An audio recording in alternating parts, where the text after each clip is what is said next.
Hi, I'm Maggie, and today I'm going to talk about how to actively participate in Socratic seminars.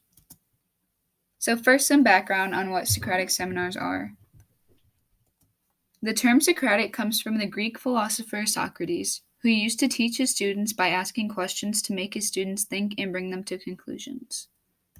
The Socratic seminar we know today is a thorough discussion on a topic with participating members sitting in chairs or desks arranged in a circle facing toward each other. While this is the traditional way, during the COVID-19 pandemic, we have adapted by these Socratic seminars through online Google Meets over webcams. It is very important to come prepared to a Socratic, whether it be in person or over a computer screen. Teachers will often provide an organizer to fill out that is based around the piece of literature or text that the discussion is on.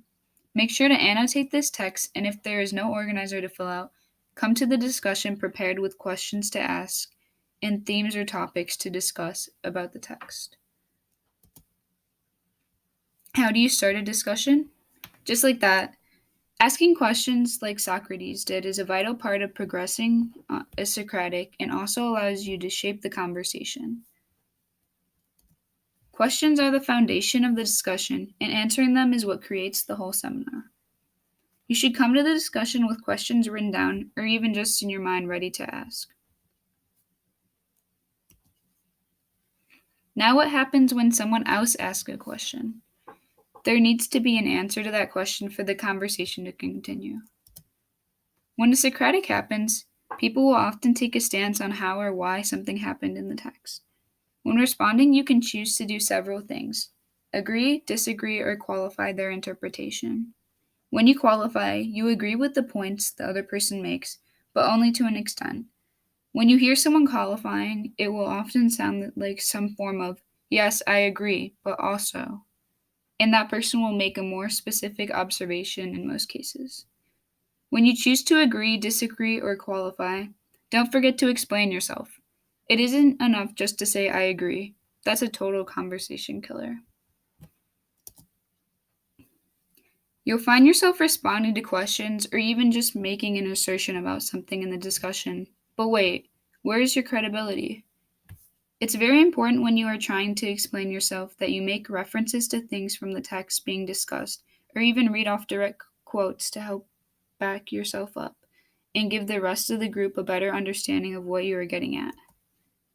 It may be hard to come up with these direct quotes in mind, so make sure you have a copy of your text handy during the discussion. Paying attention. While this may seem silly, it's easy to get lost during a Socratic seminar, especially when most of them are very quick-paced.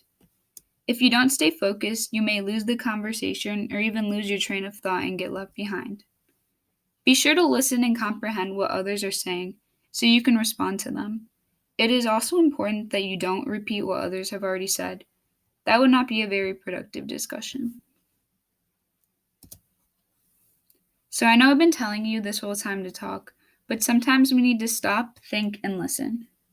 Everyone else participating in the conversation are in the same boat as you, so it would be unfair if you spent the whole time talking and didn't let them contribute anything. Be mindful of others, especially when you see them struggling to get a word in, and maybe even encourage them to talk by giving them the floor if you have the chance. They might just return the favor to you. On the other hand, try to be assertive in the conversation when you want to make a point so that you are heard.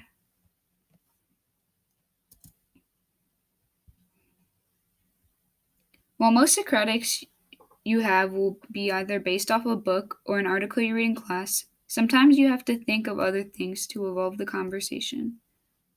Connecting other things that maybe you have read in that class or just seen somewhere to the text being discussed is a good way to open up the conversation to bigger ideas and may help better understand the meaning behind the text you were searching for.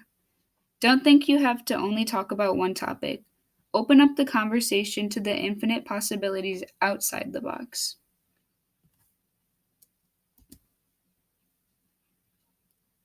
When you have a conversation, it takes at least two to make it work.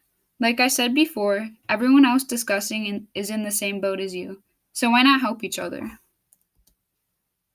If you find yourself lost in a conversation or even the opposite, it is always a good move to work off of someone else there. By citing one of the points they made or building off one of their thoughts, you are progressing the conversation and allowing for more people to build off or answer you.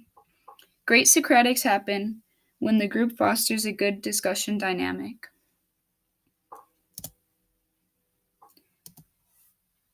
Now you're ready to participate in a Socratic. If you still do not feel confident, don't worry.